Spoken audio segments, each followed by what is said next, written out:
Leaders of the US in this region, Israel and Saudi Arabia, are very keen to get rid of any independent political will in the region at all, let alone on the borders of Saudi Arabia, where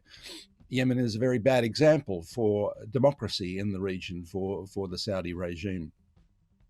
I won't go over what Jay said about the labelling of the Yemeni government as Houthis, trying to make a moral equivalence between them and the Saudis, that it's one family versus another family. There is indeed a coalition in Yemen, and it represents a very large majority of the population, despite the fact that it's being eaten away at different edges. But this new Middle East war is part of an attempt to get control of the entire region, at the expense of the potential competitors. This is the way Washington looks at it, that the influence of other big powers,